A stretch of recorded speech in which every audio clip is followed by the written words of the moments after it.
Mic on.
Good morning, students. Welcome to the webinar. We'll be starting in a few minutes.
apnea increases a person's risk for depression.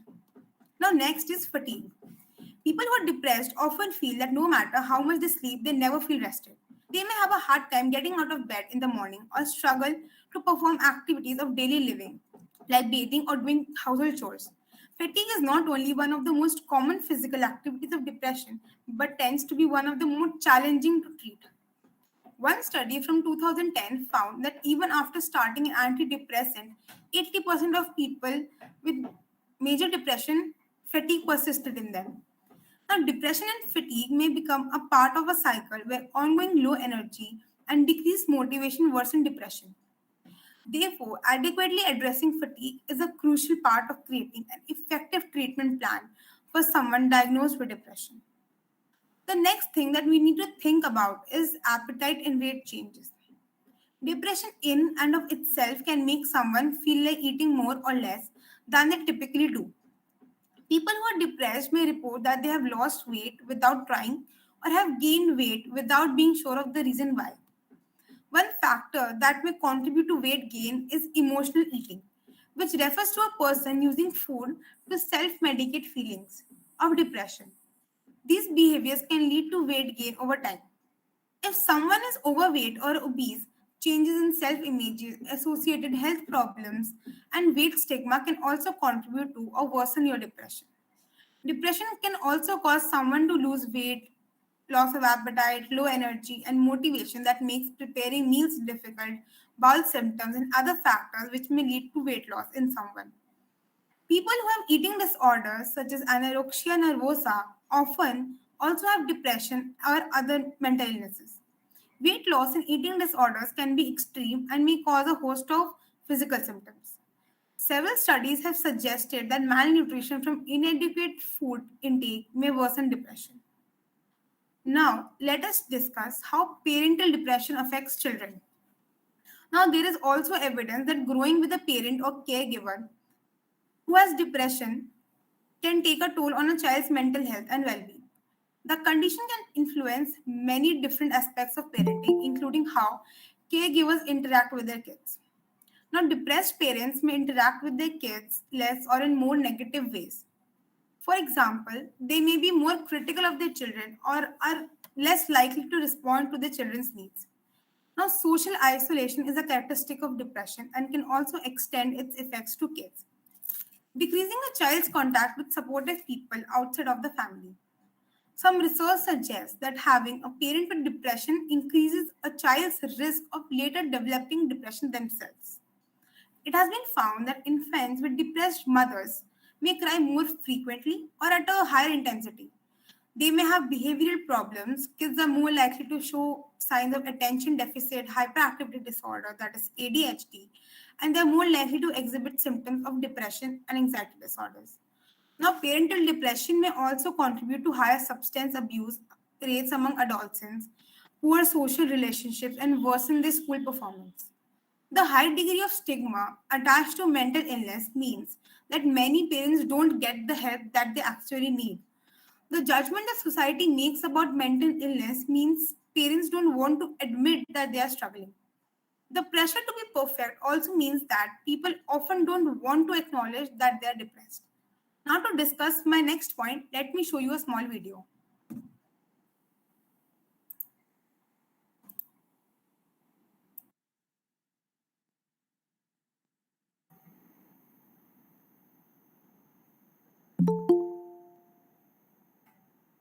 This is Todd. Todd wakes up at 7 a.m. to go to the gym. It's his favorite part of the day. Todd then goes to class. He never skips classes and is an excellent student. Todd catches up with some friends after class before going home to eat dinner with his housemates. Todd loves to eat. Lately, Todd hasn't been feeling like himself. He has trouble sleeping at night. He doesn't feel motivated to work out in the gym in the morning like he used to. He's been having trouble concentrating in class and is losing his appetite. Todd's friends are worried about him and encourage him to go see a doctor. The doctor asks Todd to fill out a lifestyle questionnaire. The doctor analyzes Todd's symptoms and diagnoses him with major depressive disorder. Todd does not want to tell anybody about his depression, worried about what his friends might think if they found out. Don't worry, Todd. I will explain all there is to know about depression and clear up any misconceptions. To start off, what exactly is depression?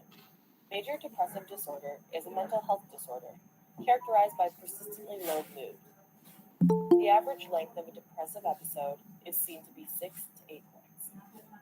According to a study done by Rott and colleagues, nearly 20% of people will experience a major depressive episode at some point in their lives.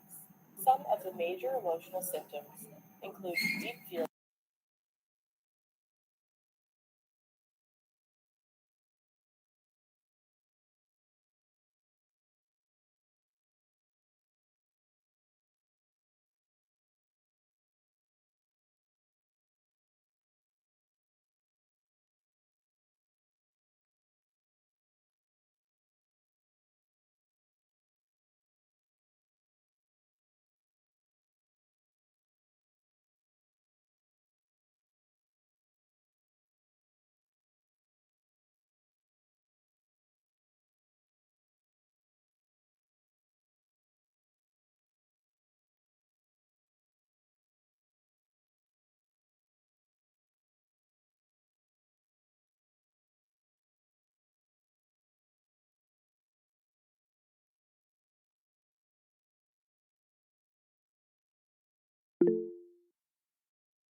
Just a moment. Wait for a pause. The voice is not there.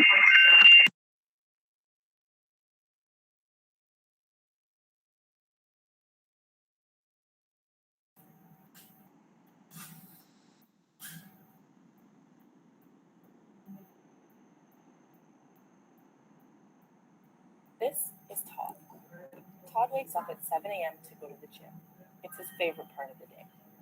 Todd then goes to class. He never skips classes and is an excellent student. Todd catches up with some friends after class before going home to eat dinner with his housemates. Todd loves to eat. Lately, Todd hasn't been feeling like himself. He has trouble sleeping at night. He doesn't feel motivated to work out in the gym in the morning like he used to. He's been having trouble concentrating in class and is losing his appetite. Todd's friends are worried about him and encourage him to go see a doctor. The doctor asks Todd to fill out a lifestyle questionnaire. The doctor analyzes Todd's symptoms and diagnoses him with major depressive disorder. Todd does not want to tell anybody about his depression, worried about what his friends might think if they found out. Don't worry, Todd. I will explain all there is to know about depression and clear up any misconceptions. To start off, what exactly is depression? Major depressive disorder is a mental health disorder characterized by persistently low mood. The average length of a depressive episode is seen to be 6 to 8 months. According to a study done by Rott and colleagues, nearly 20% of people will experience a major depressive episode at some point in their lives. Some of the major emotional symptoms include deep feelings of sadness, reduced interest in previously enjoyed activities, low sexual desire, restlessness, feelings of worthlessness, constant irritability, social withdrawal, and recurrent thoughts of suicide. There are also many physiological symptoms associated with depression. Some of the most prevalent include unintentional weight loss, insomnia, loss of energy, and even slowed movement or speech. Depression can really affect you in the long run. Behavior caused by depression can cause a downfall in a student's academic abilities, disrupt meaningful relationships with loved ones, and lead to malnutrition. Therefore, it is very important to seek treatment. This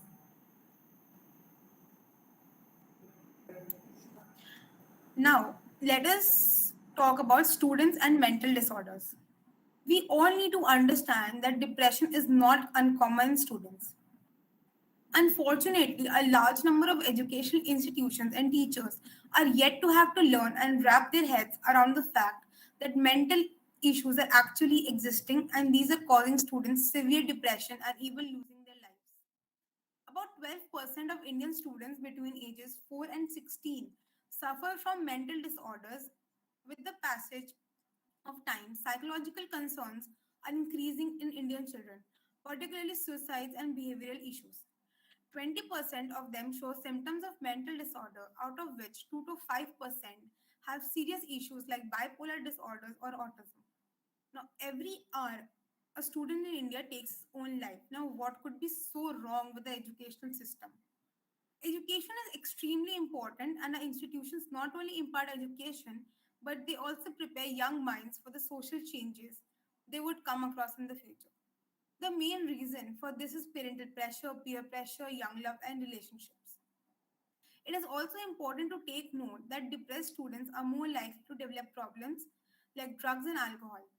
Those already suffering from depression are more susceptible to smoking marijuana, binge drinking, and engaging in reckless behavior to deal with whatever emotional issues they are facing. Now, lastly, I would like to discuss how depression affects the health of our loved ones. Now, depression, the symptoms of depression can sometimes be hard to interpret. Even people who have depression often would say that they don't feel depressed. But that doesn't mean that symptoms aren't leaving a mark on their relationships. Symptoms such as fatigue, irritability, and social withdrawal are easy to misinterpret. Difficulties recognizing depressive symptoms can also lead to conflicts in relationships. For example, your partner might interpret social withdrawal as inattentiveness or a lack of interest. Others may interpret symptoms of irritability and low mood as anger, directed specifically at them. Family members or close acquaintances of people with depression may experience different types of health problems. Caregivers, in particular, generally demonstrate a higher incidence of mental health problems and depressive symptoms. And a significant number of caregivers meet the criteria of clinical depression. They also report higher levels of depression, frustration, stress, fatigue, anger, helplessness, or guilt. Those who have experienced chronic stress may even begin to suffer from decreased mental performance, including impaired memory function and a shorter attention span. Physical health problems that may be experienced by close acquaintances or loved ones include headaches, acid reflux, body pain, heart disease, diabetes, arthritis, cancer, or a weakened immune system, increased levels of stress hormones, among others. Now, additional issues such as lowered self esteem, feelings of uncertainty, constant worry, and the loss of self identity have also been reported by individuals who care for someone who is mentally ill or depressed. Furthermore, as a caregiver's health status declines, the severity of depression and perceived burden gradually increases for the caregiver. Some individuals, like your spouse, may begin to take prescription medication in order to try to cope with taking care of a loved one who is struggling with depression. In general, a person who has a close relationship with someone who has depression may struggle with self care, and this can lead to a number of serious health issues if helping coping strategies are not established. It is important to remember that individuals who are not caregivers but frequently interact with the depressed person can also experience these type of health problems. Keep in mind how your social behavior may affect those around you.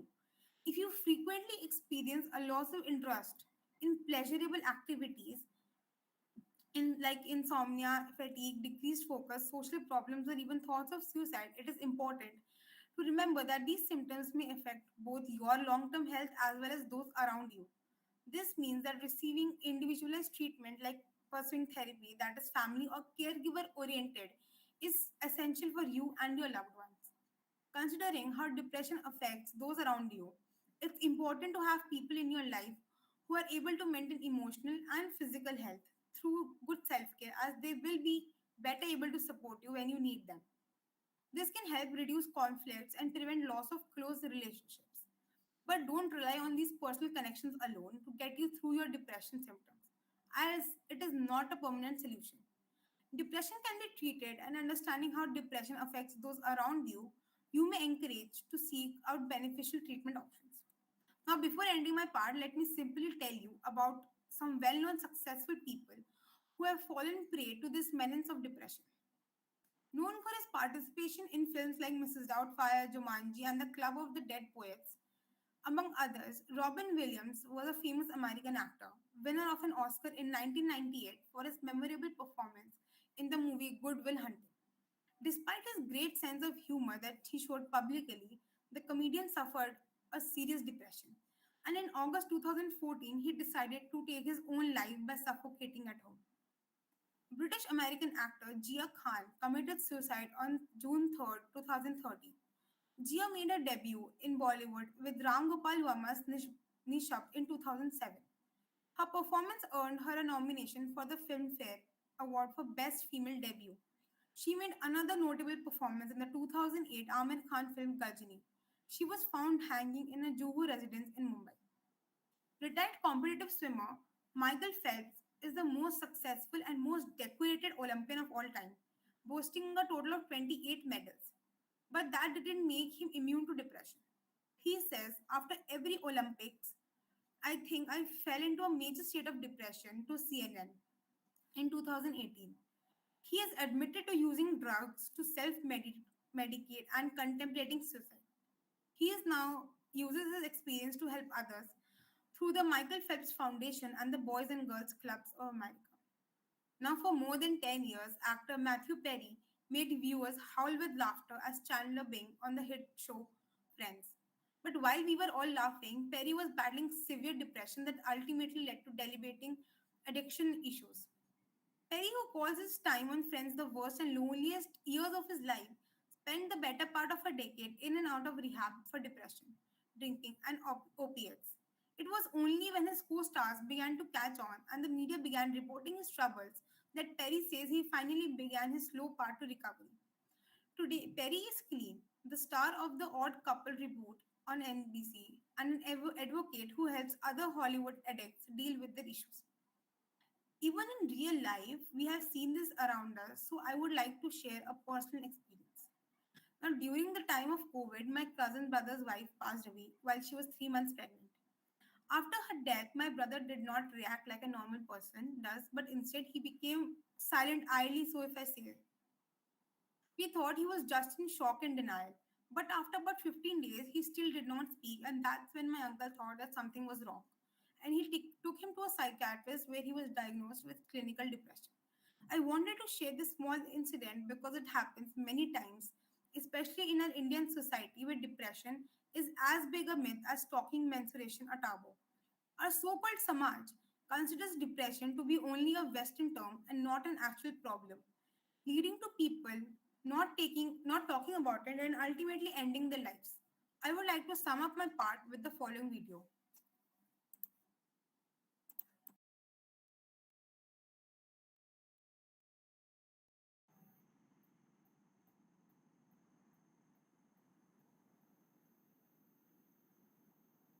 Depression affects many of us around the globe. According to the World Health Organization, 300 million people of all ages battle with it. Depression is a sneaky mental disorder. It's difficult to catch during the early stages. Most of us realize we have depression when we're deep in the grips of it. Those with this mental disorder feel hopeless, empty, or sad, fatigued, irritable, and restless. Depression not only takes your motivation away, but you can have problems concentrating and making decisions. Those of us with this disorder can act in ways that will worsen the situation. Here's a list of 10 things depression makes you do. 1. Isolating yourself. Individuals with depression isolate themselves for different reasons. Some will keep to themselves because they feel overwhelmed socializing, and others believe it's better to be alone. In other cases, the person may feel so much self-hatred that they prefer to not interact with people. Those with severe depression may even stay in their house for weeks. 2. Being disorganized. Depression leaves you feeling exhausted, so cleaning your room or home becomes an endeavor. Dirty dishes and clothes start piling up while your garbage is overflowing the trash. It becomes an even bigger physical challenge to walk around your room because everything is on the floor. Living in a cluttered place leaves you feeling uneasy, but the lack of energy doesn't help. 3. Poor hygiene. Depression zaps all your energy.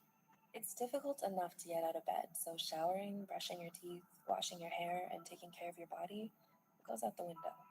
Those without depression may see this behavior as lazy, but the truth is, showering or changing into clean clothes is exhausting and painful at times. 4. Struggling with sleep.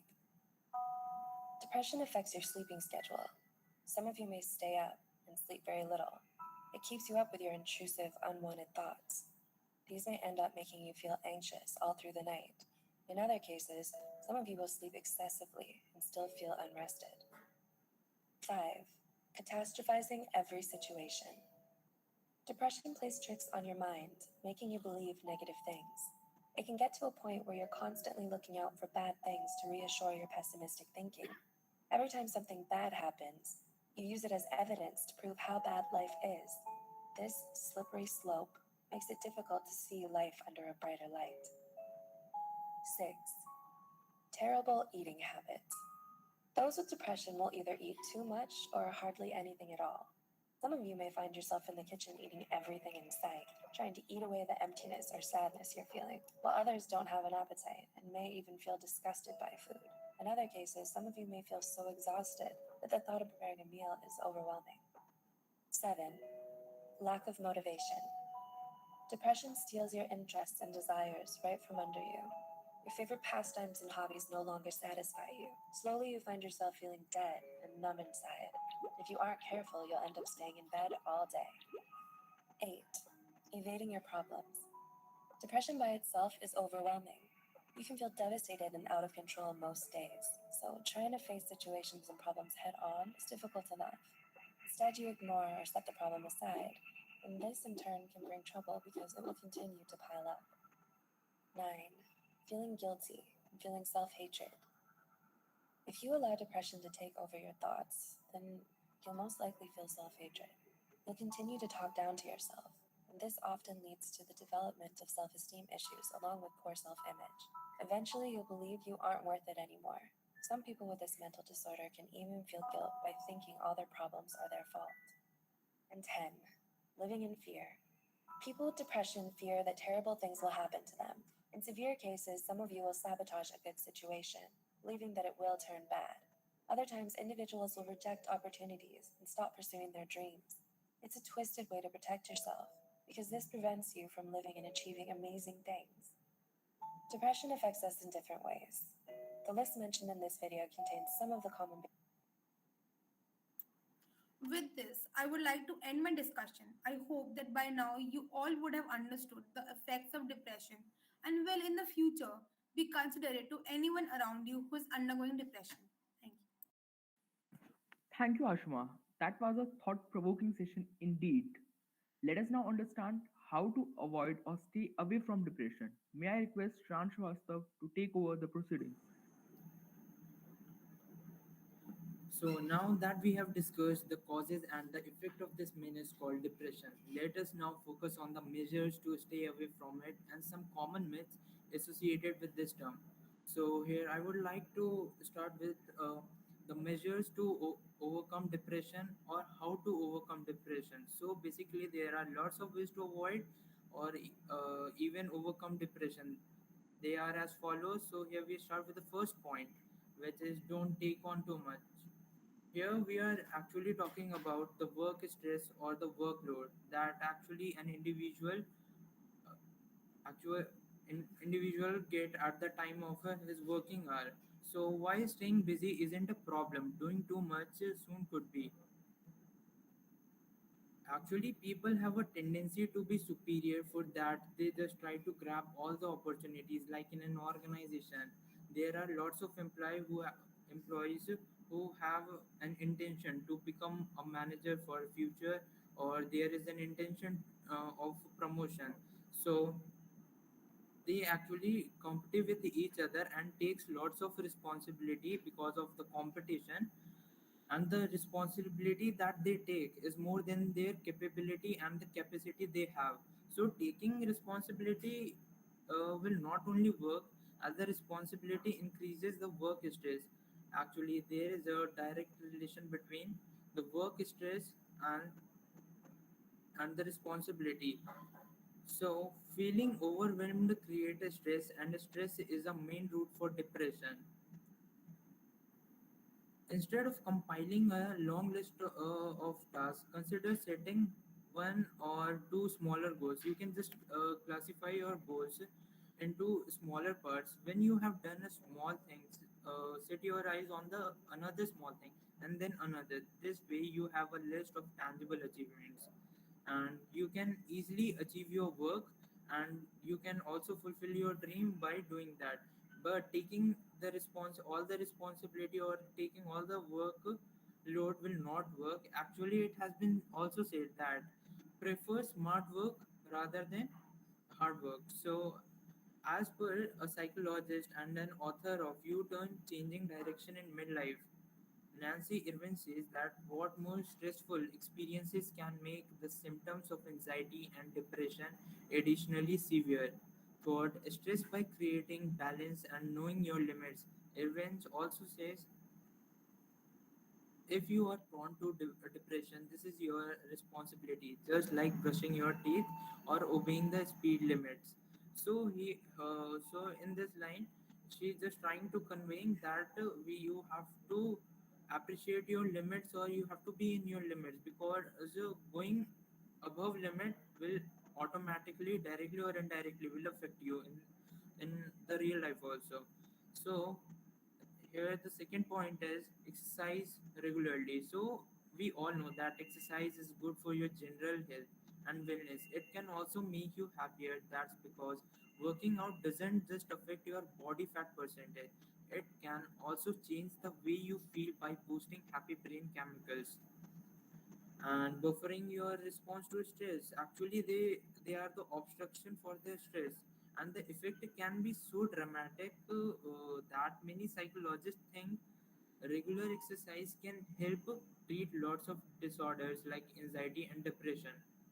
Even lots of studies over the past have drawn a clear link between exercise and positive feeling. Even you all have also noticed whenever you do a simple exercise on a single day only, but you have generally noticed that your whole day somehow goes good, or become somehow positive. uh, so it is generally seen that if you do a single bout of exercise, it can stick around up to your 24 hours. And it and the way you work, it you can do your work in a very positive manner. Even you do a simple exercise, just like jogging or walking. So these exercise you can do. So here is the reason. The uh, so here one question arises in our mind: why you all feel so good after exercise? So here the answer is, as you can see in the diagram also, that I mean, uh, because exercise is stressful.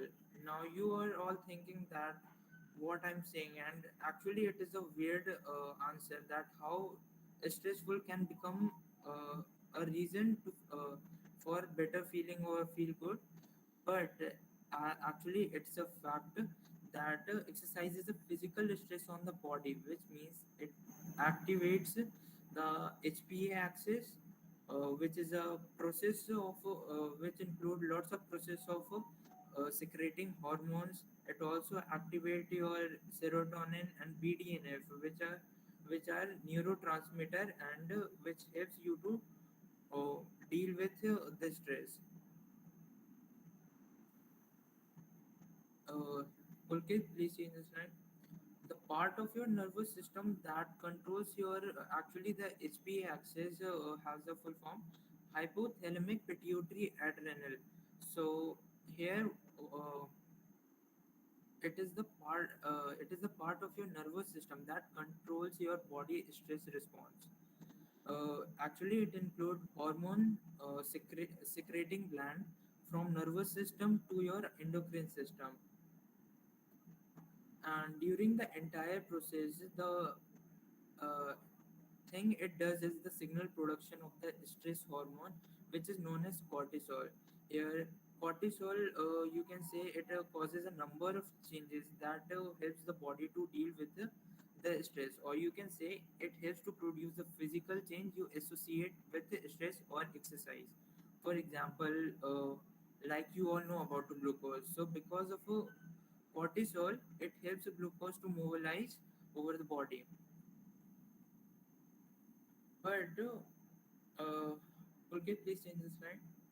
As you, you can see in the diagram, it include all the entire process. So and how scientifically it actually work, I will explain this. So as you can see the blue point and the green point, which is on the nervous system. So the blue point is hypothalamic gland and the second one is pituitary gland. So here what it actually happens, uh, whenever your body he feels that you are in stress, or whenever they got a signal that you are in stress, they automatically secrete hormone, and uh, that flows with blood to pituitary gland, and after that it gives signal to pituitary gland to secrete another hormones that directly flows with blood to the adrenal cortex. As you can see the red part, it is which is above the kidney, it is called adrenal cortex, and here the basic secretion happens, that is cortisol, that I told you that it causes number of changes of your body to associate with stress, and because of this it gives you power to deal with the stress. So but cortisol has some negative feedback loop that eventually shoots down the HPA axis, which is somehow tensionized also. As you only think that if the HPA axis shuts down, then what happens? It can lead to an sudden death. But as we all know that our body knows how to treat with all this. So here you all don't have to take tension, because because they know how to manage with it. Sometimes it happens that HPA suddenly shut down, but most of the time our body deal with it in very effective manner. So what it actually happens, l- the uh, the level of cortisol in your blood rise initially when you are stressed, but once they reach a certain level, there is a certain limit. When the cortisol level reaches that limit, they signal the HPA axis to relax. Just like you can take the example of uh, tank which is about to overflow, then there is a siren also. When it is about to overflow, that siren gives a signal that it is about to overflow. Then you uh, switch off the motor and all. So it is also like that.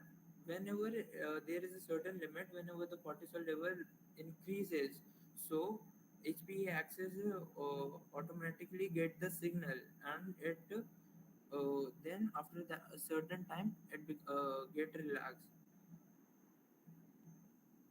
So Pulkit, please change the slide.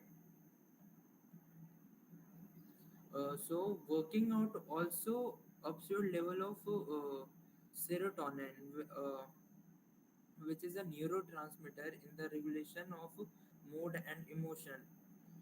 So it actually regulates the mood and your emotion, and actually there is also a direct relation between your physical work and the serotonin. Here, the harder you work, the more serotonin you will produce.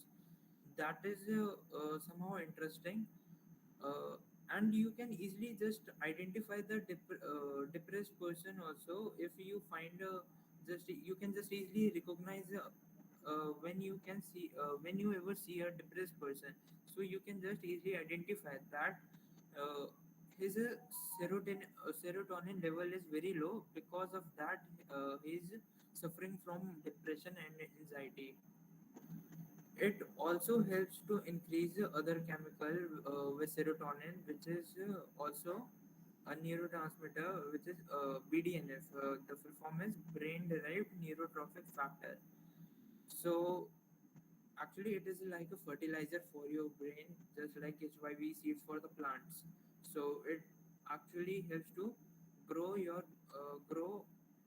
your brain and form connection with other neurons and generally improves your brain health, and it helps by enhancing neuroplasticity. Here plasticity, you might all know, if you know that neuroplasticity has the ability to change itself. Actually, we all know that our brain has is made up of a lot millions of neurons, which is also a type of cell. So here what happens, it has some power that it can your brain can be changed uh, according to the situation. So because of plasticity, your brain has that power to modifying itself.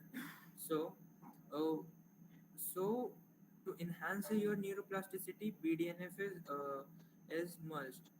And the here one more question arises, that how you can just increase your BDNF.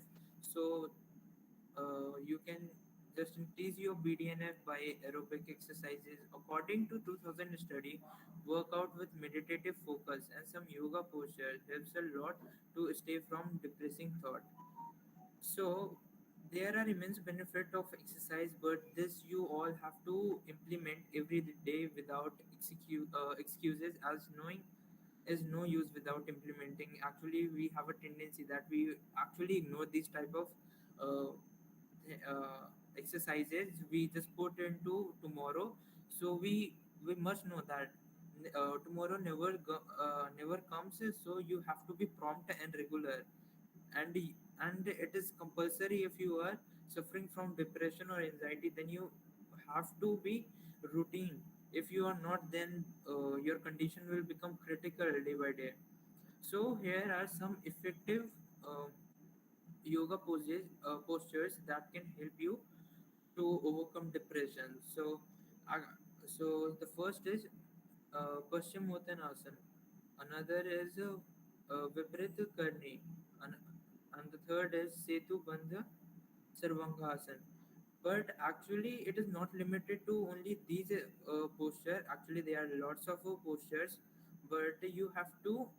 But I have mentioned these three because, as we all know that uh, yoga is also not an easy task where you have to just make lots of difficult postures. So as you can see in the picture, it is not that hard, and you don't need any trainer for that, or you don't have to take out time for do such a vigorous yoga poses. So actually it will be beneficial for you all, and you can try it in your regular routine. So if you do these poses regularly, they will ultimately help you only to overcome depression. Here we will move to the third point. Uh, Pulkit, please change the slide. Uh, which is work on a positive attitude. So from the above discussion of Puranjay and Ashima, we actually get clear about what depression is. So we all know what is the consequences of depression. In depression, mostly people think all the time negatively. For them, the whole world is wrong. They don't like like anyone, even if they don't want to socialize with anyone, because actually they are trouble with themselves only. Then how they can, it is possible, and how we can expect them to socialize with other. So in this situation, keeping a positive attitude is indispensable for that person. But here one thing is stuck in mind, how a person can keep himself positive, which is somehow difficult for the depressed person. But there is a solution. There are certain treatments like CBT to overcome depression. Now I will talk about the cognitive behavioral therapy, which is CBT. So as you can see, it is a talking therapy, and it aims to deal with overwhelming problem in a very positive way. So actually, what happens? It is as I tell you that it is a talking therapy. So in that some counseling session are conducted, and it basically uh, manage with your problems by changing the way you think and behave. Cognitive behavioral therapy is based on the concept that your thoughts, feeling, physical sensation, and action are interconnected, and that negative thoughts and feeling can trap you in a vicious cycle. CBT aims to help me and even many people with overwhelming problems in a more positive way by breaking those problems down into smaller parts. Yours, so so actually, uh, what happens? The CBT is actually best talking therapy than others talking therapy because it actually deal with your current problem rather than focusing issues from the past. As we all know that if we will focus on the current situation, our future will get bright automatically. That we all know.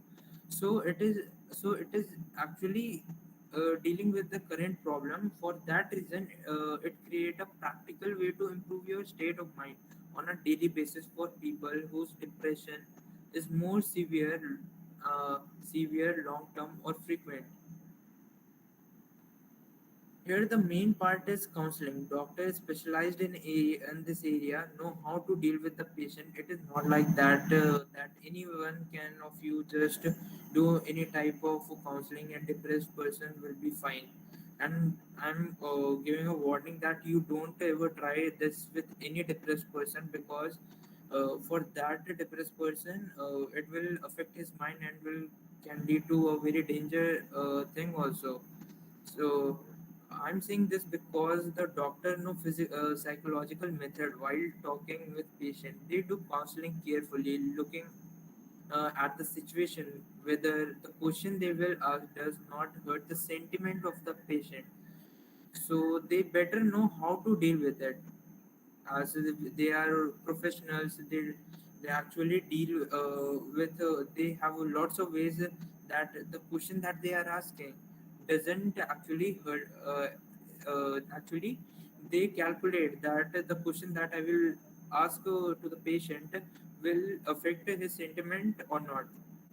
But actually, it has one drawback that this treatment does not work for everyone. Accordingly, it depends on person to person. As a therapist can also can help you by giving advice, but the main reason here is uh, they need your cooperation. And we all know that the people who are just facing a critical situation who just facing a critical situation, they don't have control in their mind control they don't have that capacity to control their mind. On that case, they have to be rely on antidepressant rather than CBT, or they can be mixed together to improve the condition of the patient. But uh, however, it doesn't work for everyone. Actually, with the more complex mental health, uh, it actually CBT alone will not work. So, but CBT alone is 75% effective for depression. Means you can for mild and moderate it is means you can go for it, and most of the cases it is found that people uh, get rid of the depression. There are so after that there are some ways that will keep you in a positive environment because here the main discussion is that depressed people lives in a negative environment. So here they have to also make an effort, and their family has to also make an effort. And you all know that if there are certain people who are actually tensionized or depressed, then you can also uh, try to help them. So basically the first point is first way is ignore toxic people. Here toxic doesn't mean alcohol. Here toxic people means people who always put you down, lower your morale and your self-esteem to satisfy themselves. Actually, there are lots of people in your surrounding who actually once they will demotivate you. Either it can be, the reason can be anything, either the people around you are jealous or your friends are jealous of your success or anything it can be, or any other person get pleasure by putting you down. So basically by taking this topic, I just remember one of my own personal experience. Actually I have seen that experience. I have not that was happened with my friend. Actually my friend is a very bright student, and but he was at a time was average, but due to hard work he become bright. So he has just he have after boards he had applied for due JAT exam and was preparing for that. So one of us, our common friend, came to us and just telling uh, to and just demotivating him, just like he's saying, uh, you why you have means are you applicable for this due JAT exam? He's asking, and when he say yes, then he showed such a expression that uh, he is not a person who is actually eligible, and actually he was eligible for that exam. And we all know that that exam is somehow tough, and at that time my friend actually cries a lot. And at that time I also said my that common friend, or you can say that guy who actually demotivate my friend was, I told him in a sarcastic way that even I have also applied for DOJAT exam. Then the question, then the reply that he said to me was somehow very bad, but I don't feel that bad because I was also in a mood of doing sarcasm. I was also doing sarcasm. So actually, he said to me, "Have you ever seen yourself?" So you can just identify or recognize, or you can just feel that how sad that was that moment. But actually, he was my friend, so I just take it as normal. But my friend, he actually cried a lot.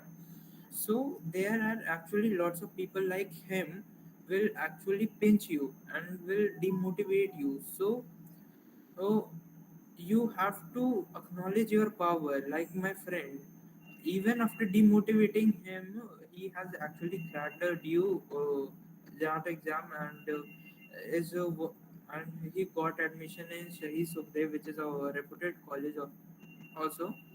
So here in this in situation, what I am trying to conveying is that acknowledging your power is a great way to help you ignore toxic people.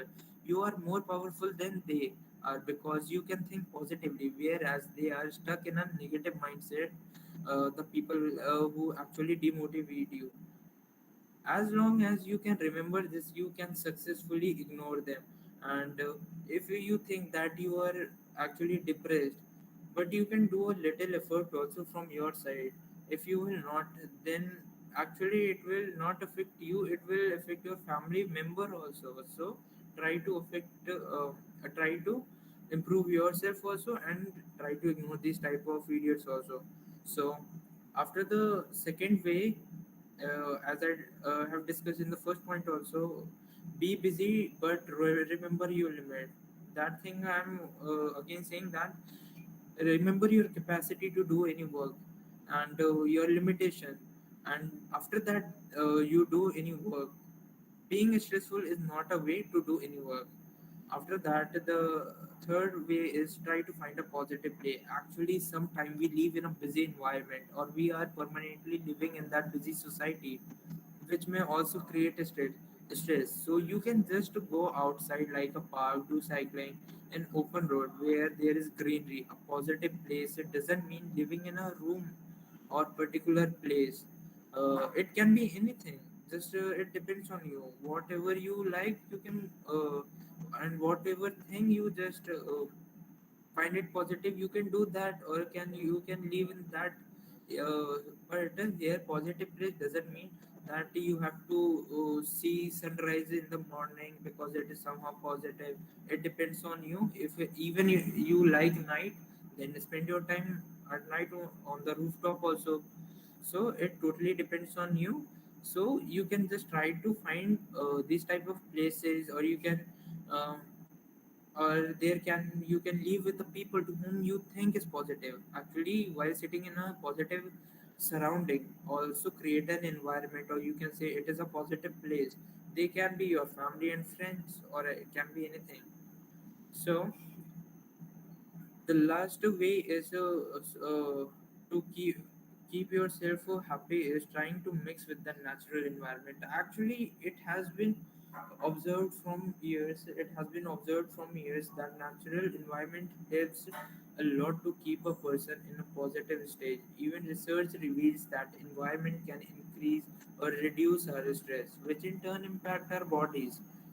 What you are seeing, hearing, experiencing at any moment is changing not only your mood, but how your nervous system, endocrine, and immune system are working. The stress, the stress of an unpleasant environment can cause you to feel anxious or sad or happiness. Just you can take the example of the urban areas where there you just you can say, or we can talk about Delhi also. Here we all know that winter are coming, and what will be the situation for pollution. And in winter the pollution actually increases, and at that time we actually don't get a fresh air. So here it doesn't mean that for fresh air you have to just uh, go for vacation to some mountain or hilly areas or to any jungle. You can also explore in park. You can go for park or wherever you find it greenery. Here the natural environment is, or you can just wake up at 4 a.m. or 5 a.m. Just to take a fresh air. This all you can do. So this in turn elevates your blood pressure, heart rate, and muscle tension, and suppresses your immune system. So, after finding a pleasing environment, the above point that I have said, it is opposite of it become opposite in the pleasing environment. So there are many people who really benefit from this, and actually I have written lots of article while searching. So and it will directly and will absolutely help you to overcome depression. After that, the fourth measure is to overcome depression is reconnect with people. We all know that generally depression can make people alone, or in this situation people don't want to interact with anyone, so the situation become worse. So it is important to reconnect with people. Here the depressed person reconnect with people, either it can be friends or family. By this his her minds get diverted through new things, where just you can when you go for a talk with your friends, and when you talk about when you talk with your family about some societal issue or something like that, you come to know something new regardless of your own problem which make you depressed, or anyone who do and conversation and all, which directly or indirectly make his brain to think something different, where he come to know about what's happening in society. uh, Actually it push your brain to see the other side of the world, like rather looking yourself only. What happened actually in depression, people always think that I'm depressed, and all the time negative, and he actually become stubborn at that time. So he actually feel negative and don't want to also uh, control it. So basically whenever you talk, so it will force your brain, and it will get diverted toward different thing what's happening in the society. New stories came out from that, what all problem all people face in their normal life, and how they actually solve their problem, where they can consider themselves and can get motivated, or they can find solution to be happy. Whenever you talk with anyone, you somehow listen about some new story where you can feel motivated, where you can consider yourself in place of him. So reconnected doesn't mean talking or conversation here, conversation with anyone. Here it simply means to socialize where they can enjoy, means where you all can enjoy, means to whom you like to spend time. So spend with that person. They can spend time. You can spend time with your beloved ones outside. Like most of you can do just or can organize a small get together and can travel with friends and family. According to me, according to my experience, especially if you will go to hill station, you will actually your mind get diverted because there are lots of things, and there a new challenge you face, just you can say for when you go for hiking. So here it is impossible to come up with negative thoughts. Actually there is another thing that is going in our mind, that is we have to reach to the top. So even the doctor also says that for all aspect of wellness, community has a healing and protective effect. And in fact, a 2009 study published the American Journal of Psychiatry found that people 65 and older with a history of depression were at greatest risk of developing major depression if they believed they had poor social support. So here, by reconnecting with people, you can just get rid of depression. Here, after the fifth point is express gratitude. As we come to know from the above long discussion, or we can say we already know that the depression keeps an individual in a state of negative feeling. It's affect a person thoughts, making everything sometimes seem negative. They may dismiss the positive, and it can seem very hopeless. If uh,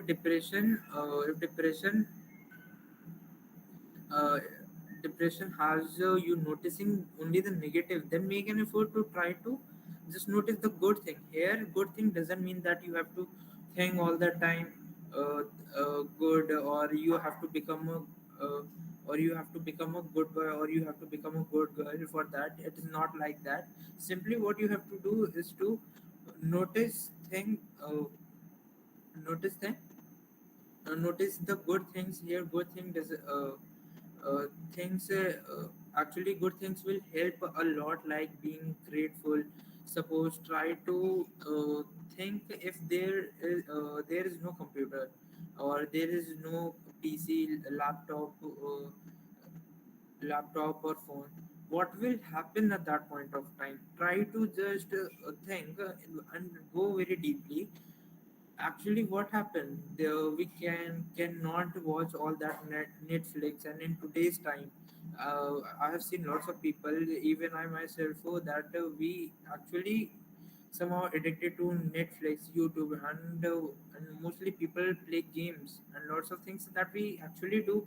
Oh, in computer, actually the session that I'm going taking is also is happening in the laptop. So it is somehow affect us. So being grateful, that, or you can be think that we are so lucky, or or you can be grateful to God, or you can thanks the God that world is changing so quickly in technology that helps to that help which are which directly or indirectly help a lot for us to make our life easier.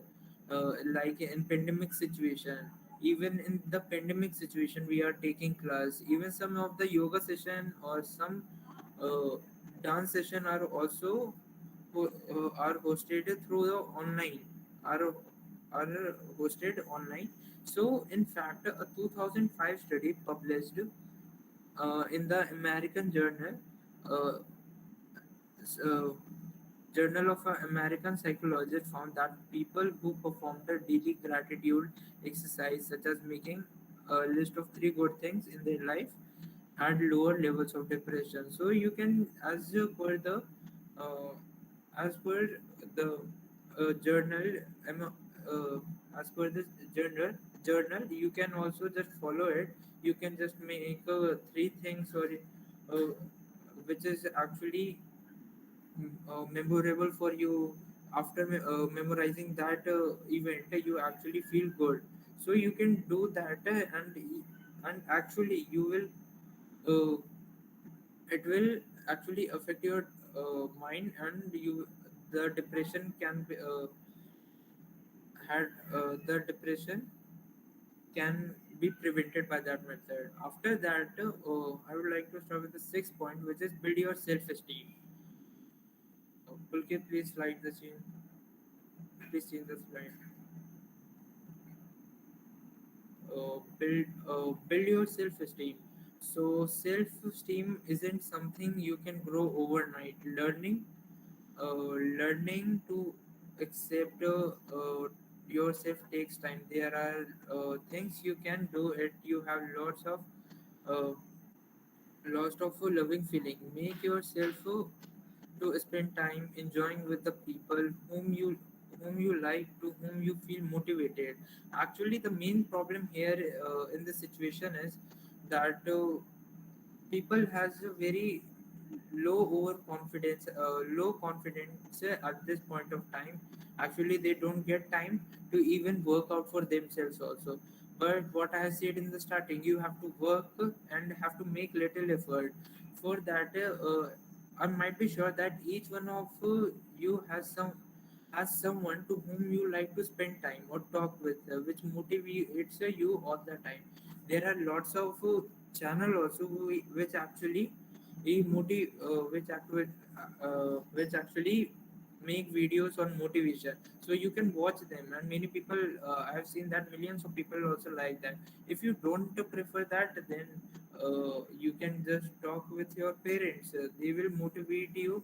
They can correct you if you are wrong, and show your importance, make make you feel um, which make you feel good about yourself. But in surrounding there are toxic people, as I told you, all the time trying to make you small and justify themselves.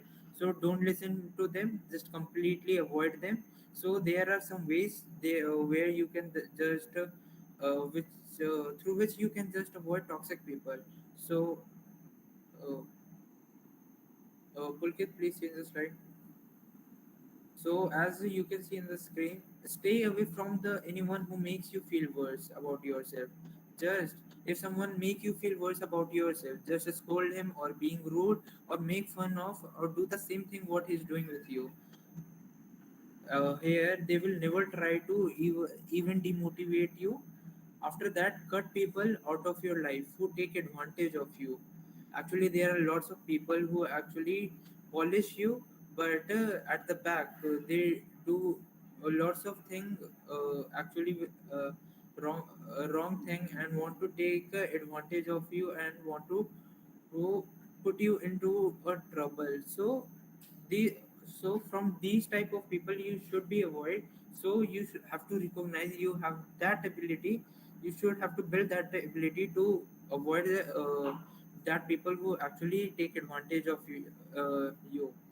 After that, know the signs. If someone spread rumors or talks badly about someone, as soon as they leave the room, they are likely to do the same for you. So basically, if someone who is doing back pitching with with you about someone else, so just it is a sign. It is actually a sign or indication that he will do the same with you, uh, because these type of people have has a double standard.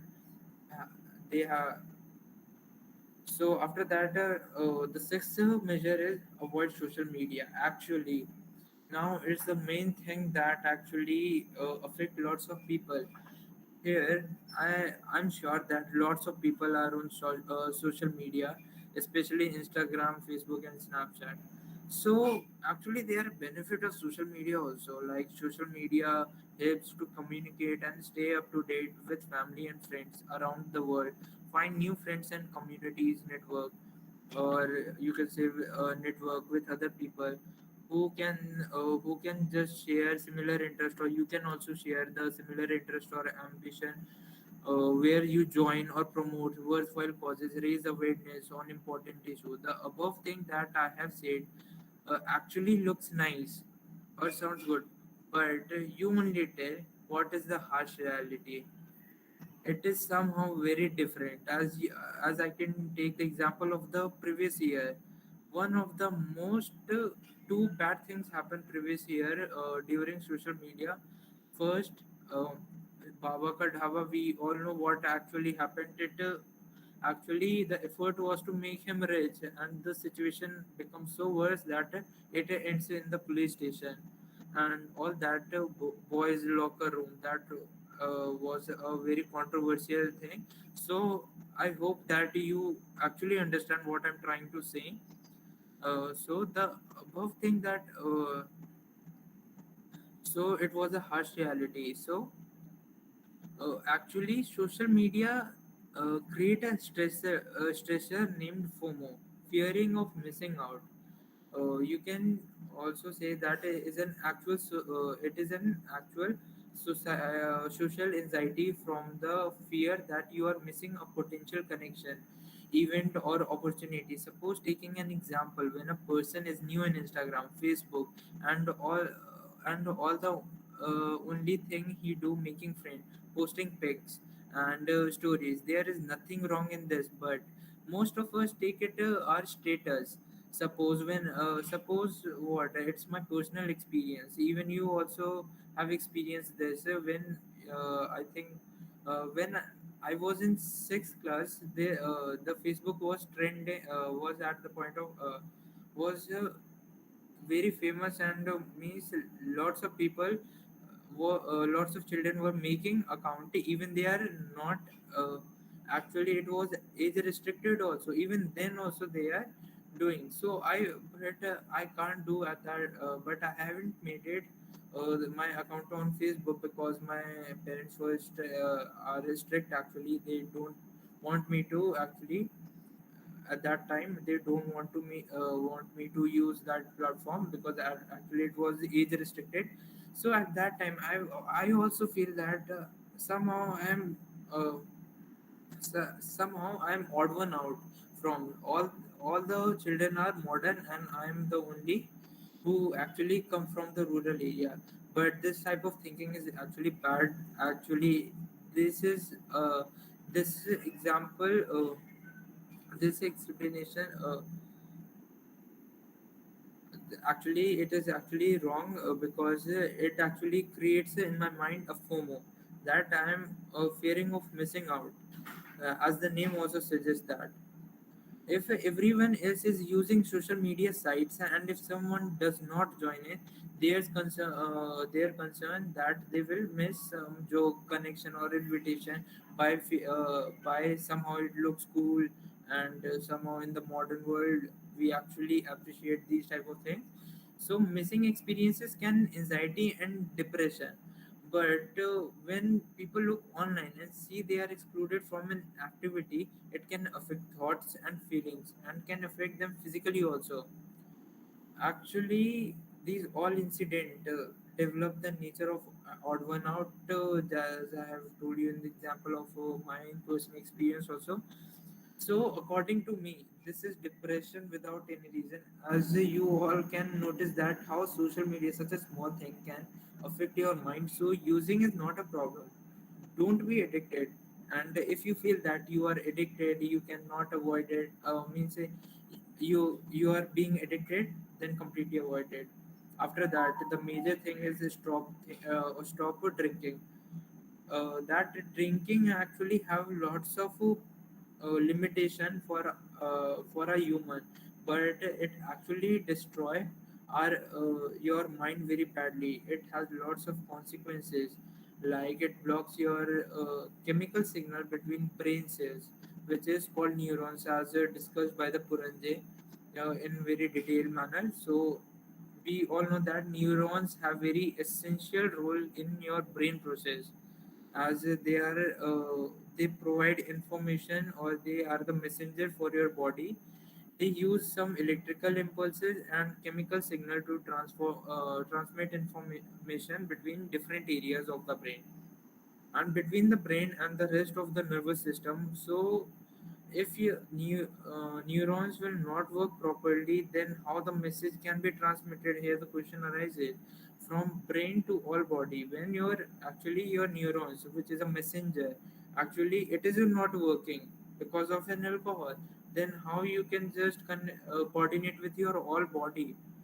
So the common immediate symptom of intoxication, or you can say alcohol, is impulsive behavior. Means people actually take a decision whether uh, whether knowing its effect. Slurred speech, just as you have most in India, you can obviously you have in once in a life seen a drunk person, and you also know that how the way they speak. I know that they speak in a very uh, funny manner, but it somehow affect their mind that even they also don't know that what they are speaking. Poor memory, as neurons are get affected by this, so absolutely, uh, so it is obvious that your memory will not work properly. And the most common is guilt, where too much drinking of alcohol creates suicidal tendency. So, where actually what happened, it created stress. After that, when people get frustrated and they commit suicide. Just you can take an example of that movie. I hope you have seen that movie, Ashki 2. What happened in that? Actually, the person was so much addicted of alcohol, and after when he come to his sense, he remembered that he has lost everything. For that he get guilt or frustrated, then he suicide. So please try to avoid these type of things. It will not help you at all. And when you will avoid these things, it will immediately be good for you. After that, the 8 point is watch your diet. Diet and exercise go hand in hand when it comes to maintaining mental health and physical being. Actually, when you don't take proper nutrient, then how your brain can get developed. So for your brain, a low fat diet rich in fish, especially omega 3 and folic acid, can be helpful for mood and avoiding and can help in avoiding alcohol. As the above I have discussed about the alcohol. And you can just minimize your caffeine, which is actually founded in the tobacco and in tea and coffee. Actually, adults have this problem a lot, that they are generally stick to tea and coffee. So actually somehow they are also addicted, so it is not helpful. So you have to avoid these all things. So these all are the measures. So to continue my discussion, I would like to talk about certain myths related with depression. So Pulkit, please change the slide. So please change one more slide. So here the first myth is that actually we see in our society is antidepressant always cure depression. Most of the doctor prescribe antidepressant medication which somehow helps, but the study found that antidepressant work better for people with more severe symptom, or for more complex situation. There was a meta-analysis in 2011 also that says that antidepressant is more effective in long-term depression. So for more complex mental illness, it can be suitable. But here one more misconception arises for antidepressant, not about depression. It actually we create a misconception about antidepressant, which is uh, Pulkit, please change the slide.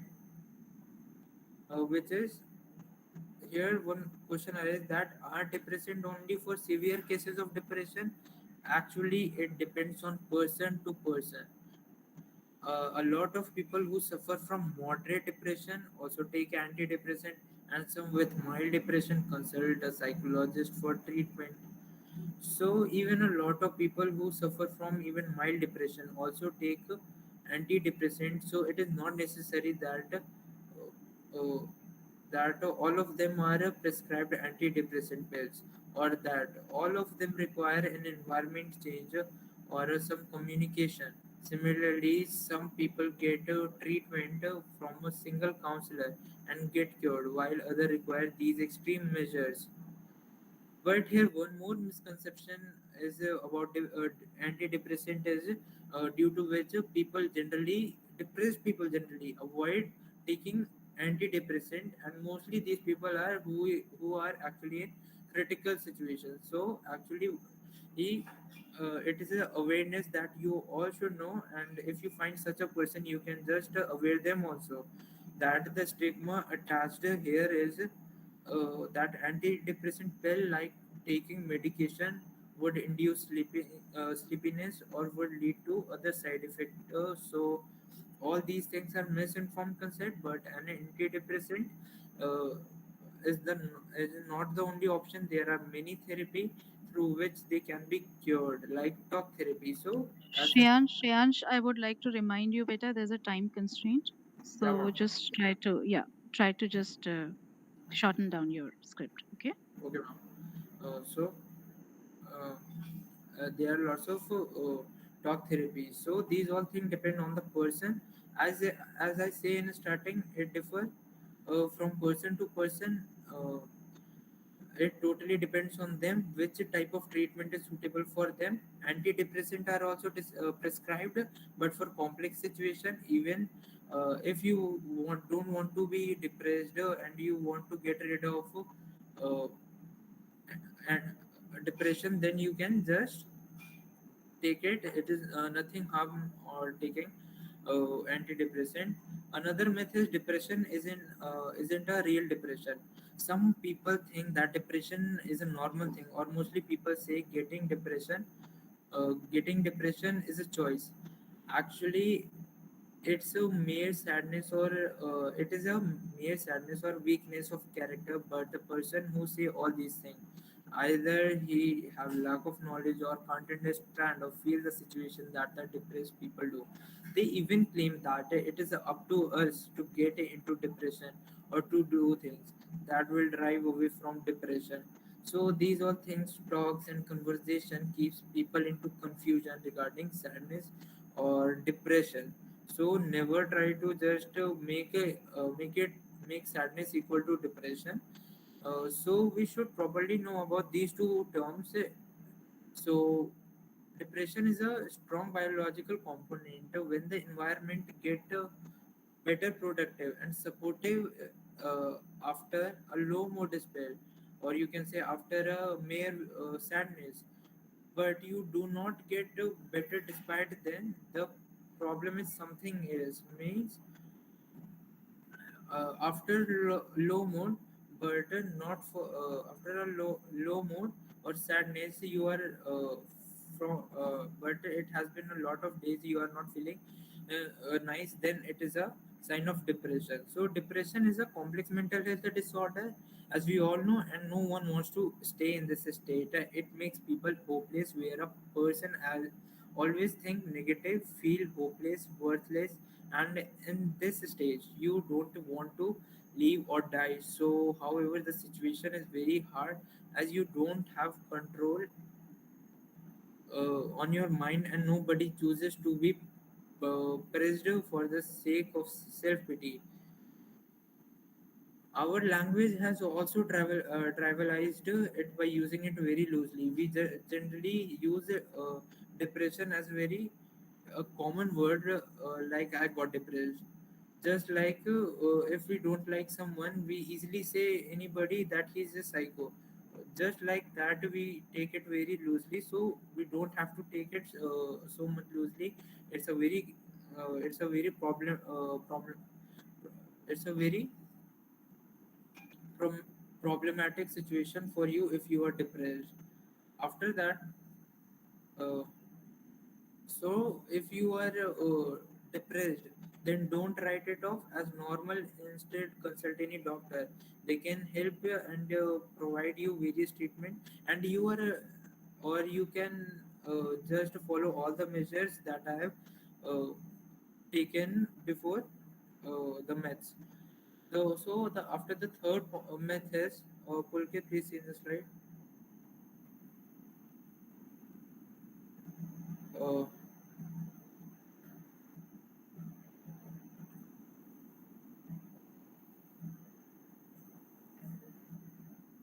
so after that, the third point is it happened because of sad situation.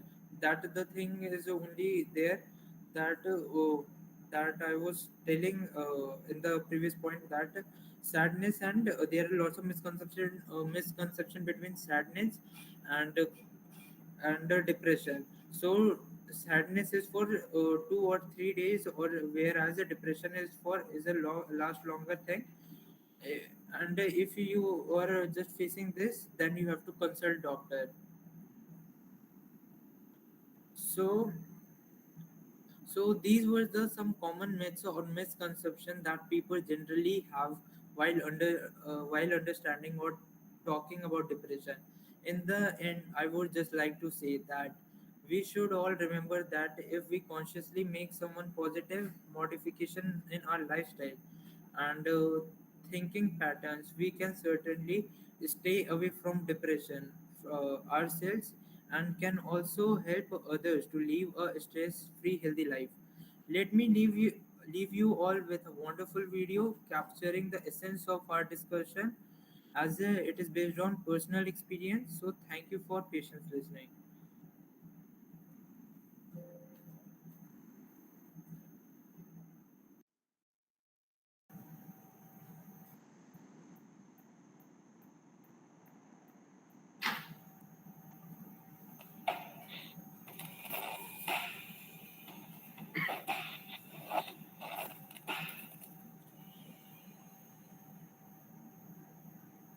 Depression can get to anyone.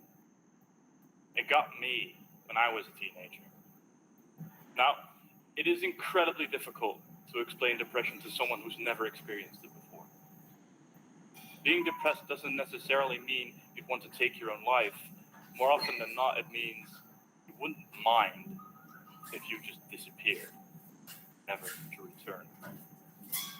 But after trying and failing to explain this multiple times, I discovered it really all boils down into one sentence.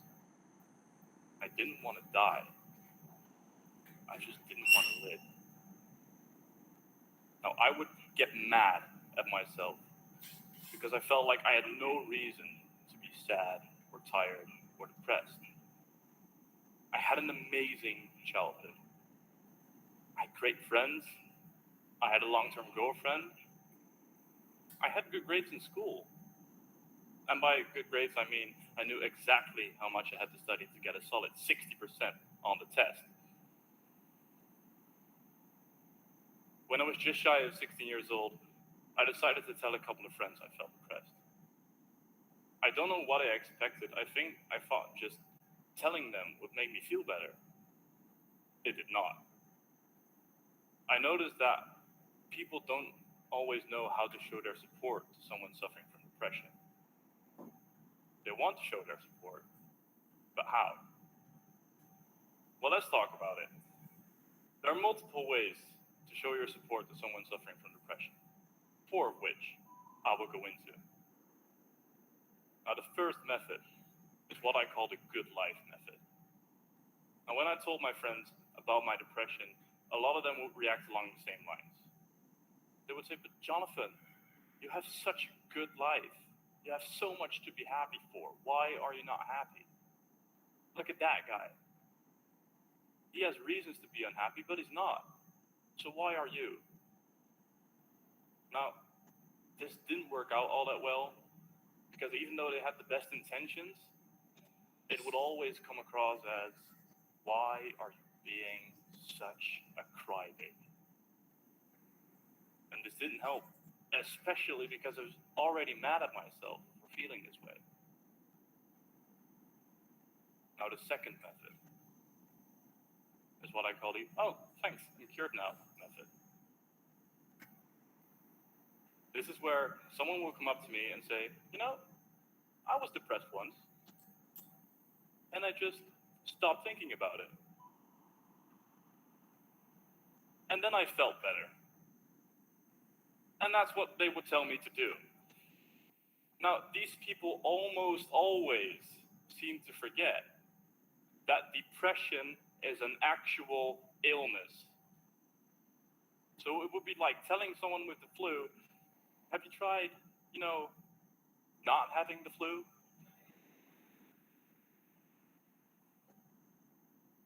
Now, the third method is what I call the hear when you need to talk method. These are usually close friends who will want to know how you're doing nearly every waking minute of every day. And for a lot of people, this will help. A lot of people really do just need that constant outlet to vent to.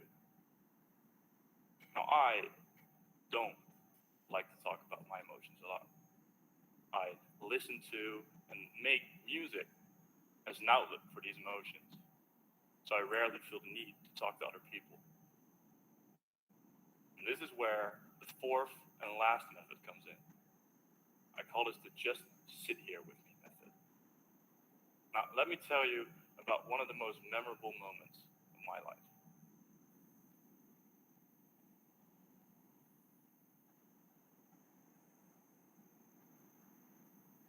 I came home from school at about 1 in the afternoon because I rarely ever went to school for the full day. Sat about the house for 30 minutes, and a friend of mine rang me up. He said, Jonathan, we're at the park, we got music, we got snacks, we got a case of beer. Come hang out. With little hesitation, I decided to join them.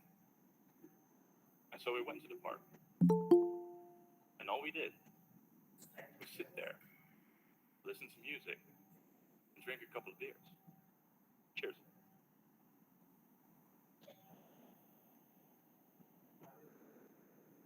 The conversation was pretty much non-existent for the greater part of the afternoon. And when there was an ongoing conversation, it was probably just incredibly shallow or incredibly funny. And that's the part that worked for me. Being surrounded by friends who didn't treat me any differently because of how I felt. They all knew about it. And they all thought it would be best not to talk about it. Because if I wanted to talk about it, I probably would have said something. In these cases, I was able to focus on the bad jokes my friends were telling me. It was the first time that entire school year that I truly felt happy for a moment.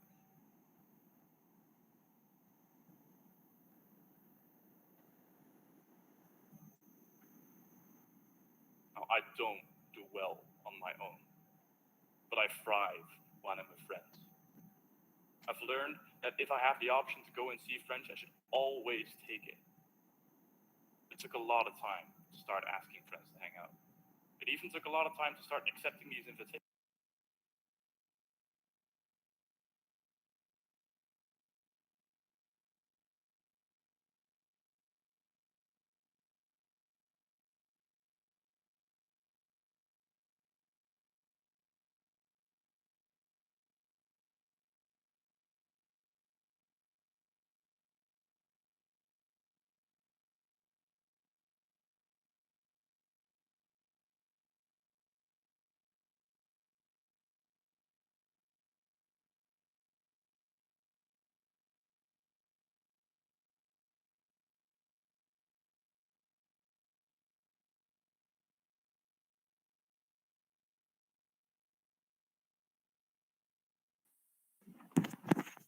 Thank you, Shreyansh, for a very informative and eye-opening session.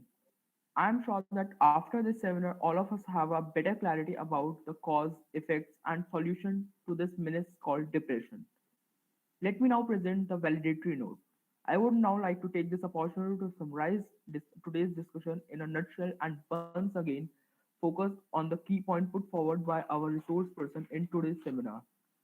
Our first resource person was Mr. Puranji Sharma and who focused on the basic cause or reason because of which a person get depressed. He told us about a mood disorder is a different from a mood fluctuation that people regularly experienced as a part of life.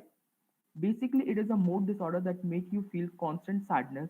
It can lead to a variety of emotional and physical problems and can decrease your ability to function at work and at home. And you also told us about neurotransmitters. Neurotransmitters are chemical messengers in your brain. The nerve cell of your brain the nerve cell of your brain use the neurotransmitter to communicate with each other. The messages they send are believed to play a role in mood regulation.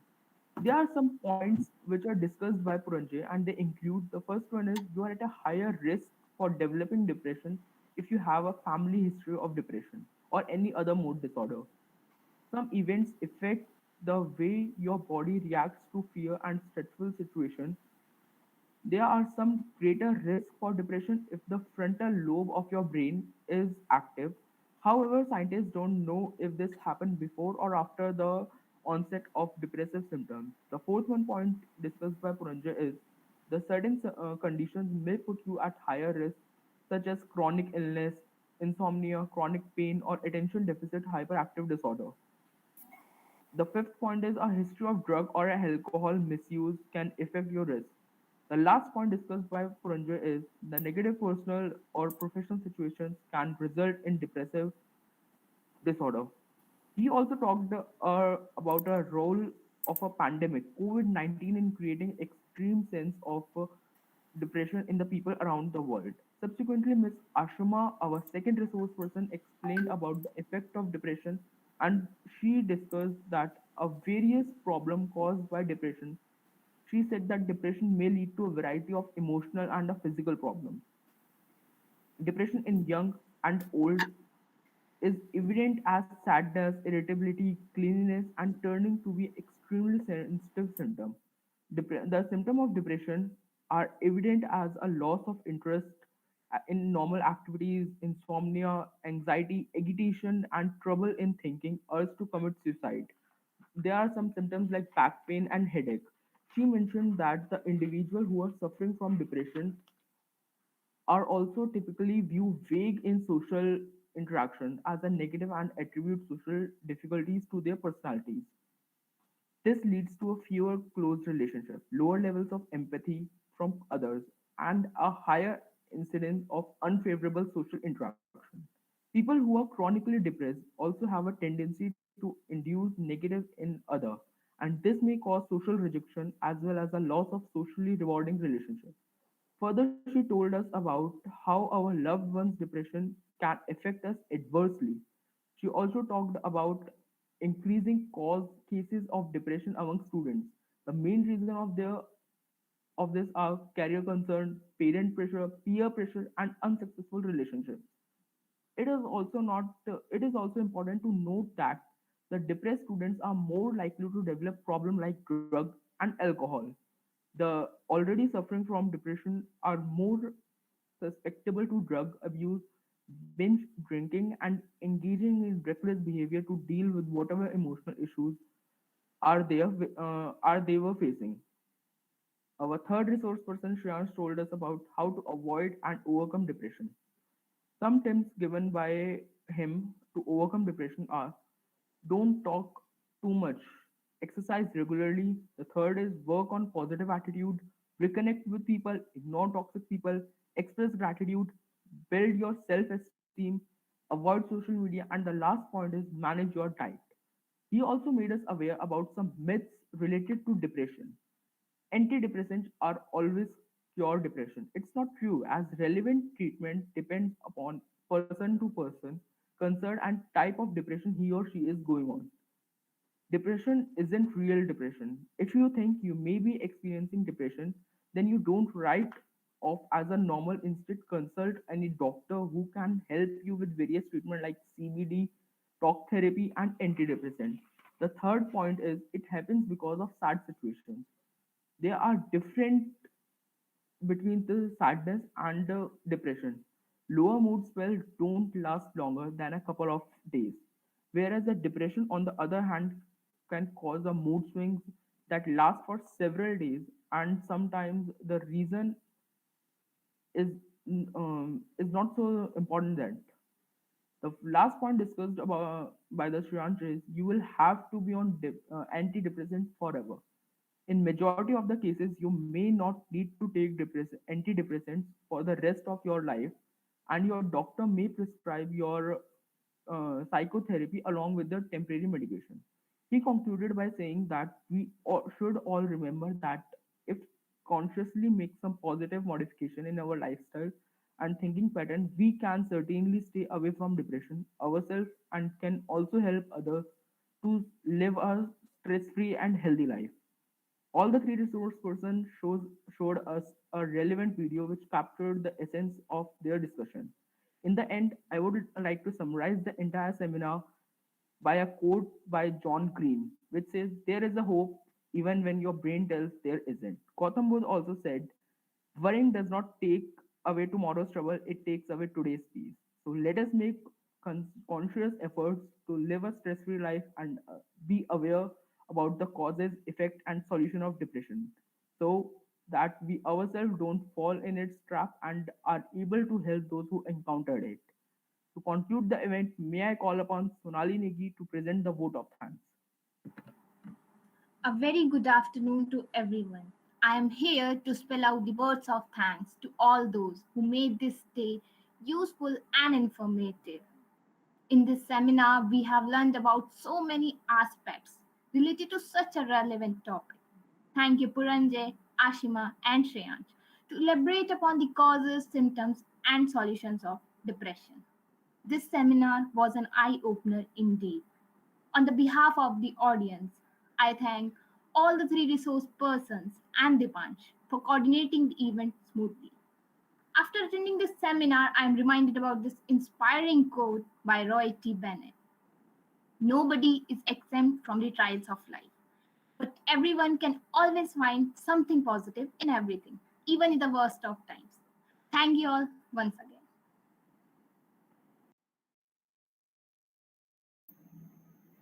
Thank you, students, for attending.